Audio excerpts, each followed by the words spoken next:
We are going to descend. अब उसके बाद क्या नंबर आता है, छठवां नंबर डिसेंट का। अब धीरे धीरे पायलट नीचे उतरता है। डिसेंट के बाद एयरपोर्ट के पास वो होल्डिंग आ जाता है। होल्डिंग मतलब वो चक्कर लगाता है कि अब कौन से डायरेक्शन से उतरना है। उसके बाद जैसे उसे क्लियरेंस हो जाता है वो अप्रोच करता है।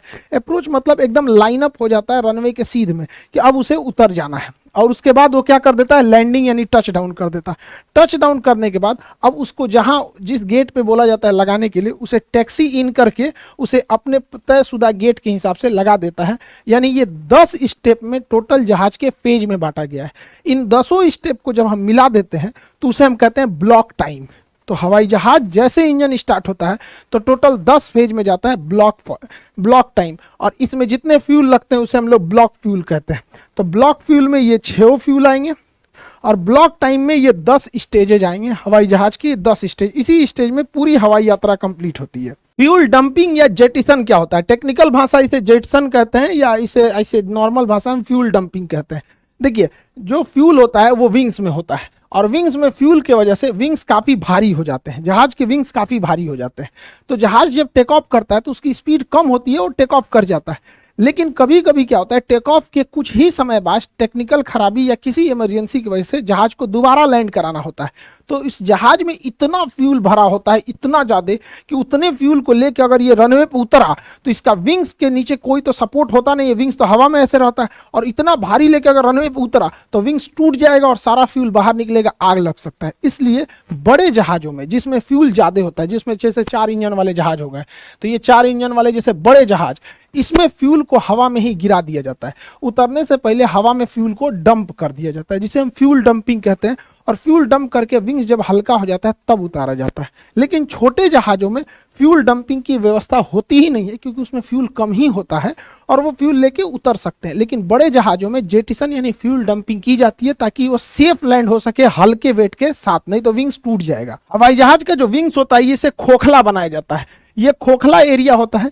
इस खोखले एरिया में चेंबर्स होते हैं घुसने के लिए। जैसे देखिए काफ़ी टफ वर्क होता है इसमें घुसने का, और अलग से ऑक्सीजन सिलेंडर लेके जाया जाता है। और इसमें कई चेंबर होते हैं, जैसे एक ये चेंबर है, एक ये चेंबर है, ऐसे करके कई सारे इसमें चेंबर बटे होते हैं। जैसे देखिए एक चेंबर में ये आदमी घुसा हुआ है, तो ऐसे ऐसे कई चेंबर बने होते हैं विंग्स के ऊपर।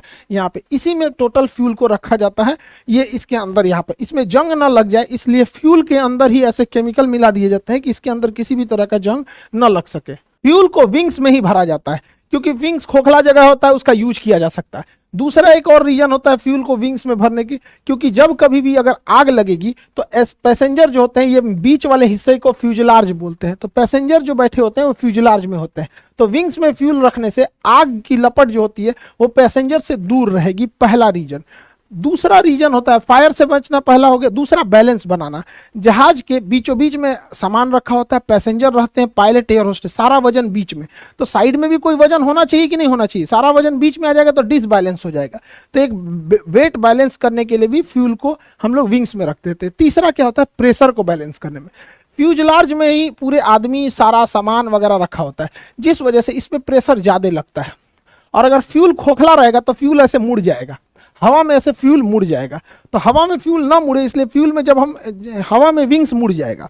विंग्स अगर हवा में मुड़ गया तो इसे सीधा करने के लिए विंग्स में फ्यूल भर देते हैं, जिस वजह से विंग्स ठीक हो जाता है और पूरा प्रेशर मेंटेन रहता है, जिस वजह से इसे हम लोग विंग्स में ही भरते हैं। हवाई जहाज 1 लीटर में कितने किलोमीटर जा सकता है, अर्थात कितना माइलेज देता है, ये डिपेंड करता है कि मौसम कैसा है, हवाई जहाज किस साइज का है और हवाई जहाज के अंदर कितने लोग बैठे हैं। अगर ठसम ठस पूरा भर गया है तो माइलेज कम हो जाएगा, मौसम खराब है तो भी माइलेज कम हो जाएगा, ज़्यादा हाइट पे उड़ रही है तो हवाओं का ड्रैग कम रहेगा, माइलेज ज़्यादा देगा। तो इसका कोई हार्ड एंड फास्ट रूल नहीं होता है। हालांकि ऐसे कहा जाता है कि मिडिल श्रेणी का जहाज 12 लीटर तेल जलाता है तब जाके वो 1 किलोमीटर दूरी का सफर तय करता है, तो काफ़ी ज़्यादा फ्यूल कंजम्पशन होता है। इसलिए आप देखिएगा इस फ्यूल को बचाने के लिए विमान कंपनी ज़्यादातर एयर होस्टेस लेडीज को ही रखते हैं लोग, क्योंकि ना एयर होस्टेस और पायलट ये जहाज का अंग होते हैं। पैसेंजर जहाज का अंग नहीं है, कोई मोटा पैसेंजर आ सकता है, कोई पतला आ सकता है, लेकिन एयर होस्टेस पायलट तो जहाज के ही अंग है। इसलिए महिलाओं को इसलिए रखा जाता है क्योंकि महिलाओं का वजन हल्का होता है, जिससे कि हमेशा से एक कम वेट, एक कम वजन को लेकर जहाज उड़े, उससे काफ़ी फ्यूल की बचत होती है। आजकल तो एयर होस्टा भी मिलने लगा है सब जहाज में। तो एयर होस्टेस के रखने से थोड़ा होता है। दूसरा, लड़कियों का स्वभाव जो होता है वो थोड़ा सा मतलब आराम से बात करती हैं सर। एक दो बार तीन बार कोनो चीज मांग दीजिएगा, पानी चाहे, तो ज्यादा घुसियाएगी ना, आदमी चार कोई से देखने लगेगा घुसिया के। हालांकि उनको ट्रेनिंग दिया जाता है कि अच्छे से बिहेव करे। कुछ कुछ पैसेंजर लोग भी अजीब बदतमीजी करने लगते हैं।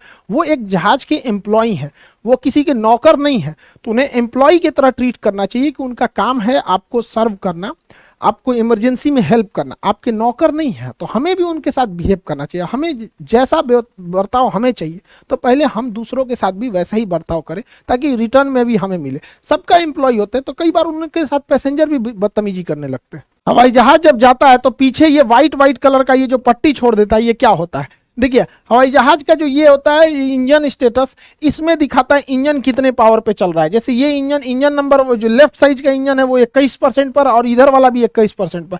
लेकिन इंजन का टेम्परेचर कितना एग्जॉस्ट छोड़ रहा है? तो 463 डिग्री सेल्सियस, 463 डिग्री, इतना गर्म टेम्परेचर छोड़ रहा है। और जबकि हवा में जो स्ट्रेटोस्फीयर होता है, जब विमान 35